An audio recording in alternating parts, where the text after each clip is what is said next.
Hey guys, it's Georgia. Welcome back to my YouTube channel. If any of y'all are new here, welcome to my YouTube channel. For today's video, I'm going to be repainting a couple more squishies that I have laying around. Yeah, I hope you guys like this video and let's get into it.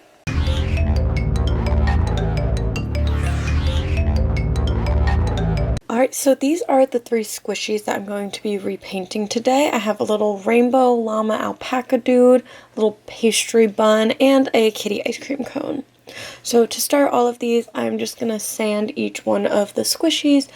This just takes off that layer that makes it so they don't rip and tear when you buy a new one, and will make it so the paint can actually stick to the squishy. Next, I'm going in with a nice thick white base coat, trying to get out all of the previous design on each squishy just because I'm going to be using a couple lighter colors for some of these, and I didn't want to have to, get the color on there and block out a previous one.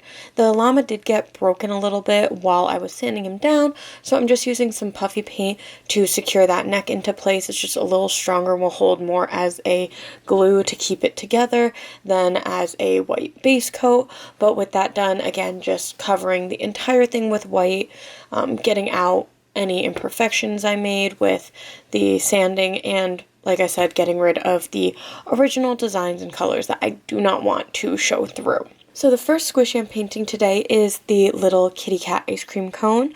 There was nothing inherently wrong with this squishy. I just personally didn't like it, and I wanted to make these all useful, if not for myself, for someone else.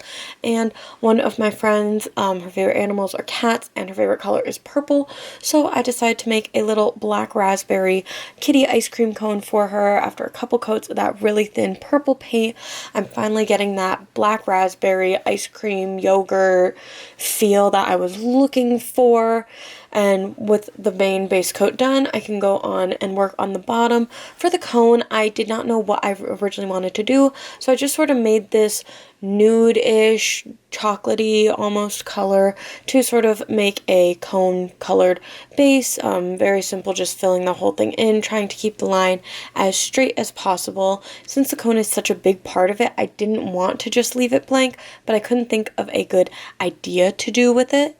So once I covered the entire thing with that nice neutral, I, for some reason, added this really weird dark chocolatey line right where the ice cream scoop would be. That's not where it would be shaded properly, and I didn't want to make it look like there was like hot fudge, so I'm not sure exactly why I did this here, but I do end up covering it later on.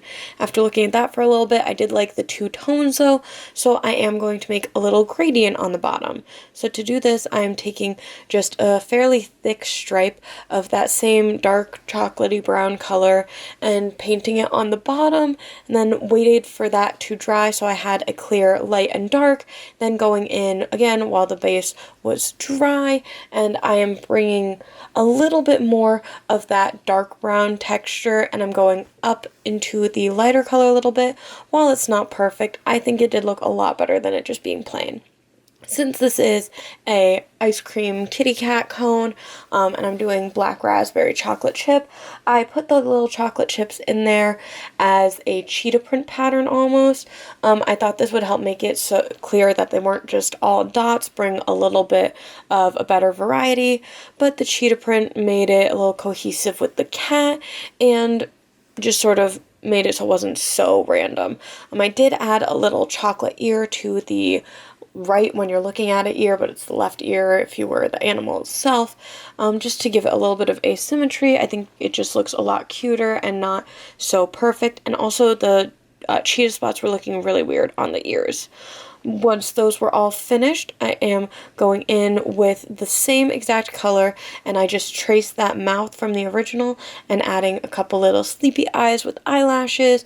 I'm not super confident in my eyeball making skills and making them symmetrical and just look normal, so I just figured those sleepy eyes were good. She can be asleep, she can be happy, smiling, content, resting, whatever it is. I just think they looked cute, and even though you can still see the stars from the original design, I didn't feel the need to take those off, especially with all of this. It is very clear they aren't a main part of it.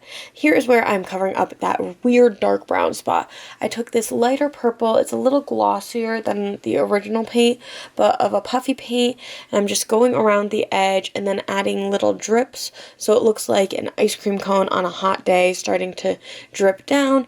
This way I could just add, again, a little bit more dimension so it wasn't so flat, but I also could keep with the theme, and it wasn't anything that was too big or detailed, because I did not want to make it anything like get messed up or go overboard as I have done in the past. And with that, she is all done. Next is going to be this little llama alpaca. I don't know what he was exactly, but I do know that those dots reminded me of Dippin' Dots ice cream.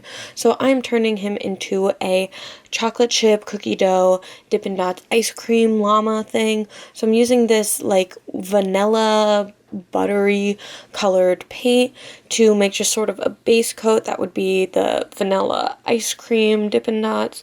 It looks very strange right now, but once I add details, it looks much more normal. I am using the same color as the cone for the ice cream squishy, and I thought that it would be good to have colors that weren't too different from each other, but I did not like how these looked. I continued to go through with this idea, thinking that maybe once I had it finished on one side, I'd be able to see the vision more. Maybe after a layer or two, it would look better.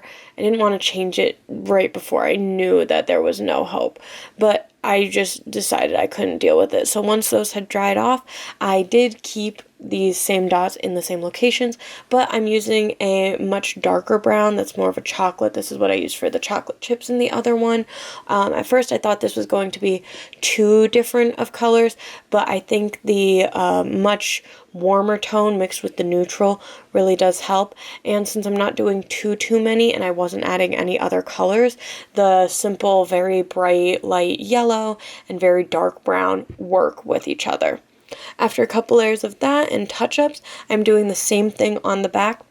The at least body of this squishy had the same markings on the front and back, so I am just copying those over since I like how they looked on the front, and I just added a couple different of my own on the head since there's clearly not any bumps on the face part of the front of the llama, if that makes sense. Again, I still don't know if this is a llama or alpaca, but just coloring those in, making sure they're nice, deep, and bold, and we are ready to go on to details. I did do a little simple face for him. He didn't have one lined up, so I just made a little open mouth smile for him out of that dark brown to keep with the same color scheme.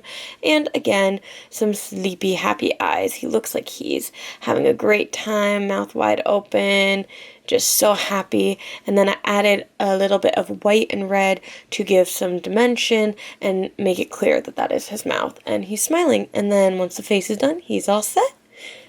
I think he looks much better this way. And the final victim of the night is this pastry, which I don't know what it was supposed to be, but to repay the world for all of the donut squishies that I have turned into bagels, I am turning this squishy into a donut. So I'm starting with that same color that I used for the cone, since I thought that would be a good pastry color, but it was a little too red for my taste once I saw it, so I did just add some of that same vanilla-y color that I used for the llama on top, mixing it out a little bit. I do cover all of this, so I don't know why I was being super careful about what color it was on the front. Once I finished the front side, I did go through with the same process on the back. Again, while I realized that it was going to be covered anyway, I wanted to have the same base on all of this squishy, so it looked like one thing. And I wanted to make this a jelly donut. It just looked like the perfect size to take a bite out of. So I'm using a fan brush to just dab a little bit of white all over the outside so it looks like the powdered sugar on a jelly donut. I could have just dabbed on the peach color, but this just made more sense in my brain because the white goes on top of the dough, and I'm not sure that it would have looked exactly the same if I had done just very little bit of that peach neutral pastry color. Again, following the same process on the back side just to make sure everything looks the same. Again, could have done this in just one thing. And doing the sides as well. It was just easier to do this one specifically in 3 parts, just from how it was shaped, where I could lay it so it could dry properly. Once all of those were finished, I did go in and I'm using just that yellow vanilla buttery color that I used for the alpaca llama thing as the inside of the pastry. Anyone who's seen a donut, it's a little lighter inside than outside, so I thought the yellow would look really nice. And then going in with this pink rose color. Like I said, it's a jelly donut, and it's not a jelly donut if there's no jelly in it.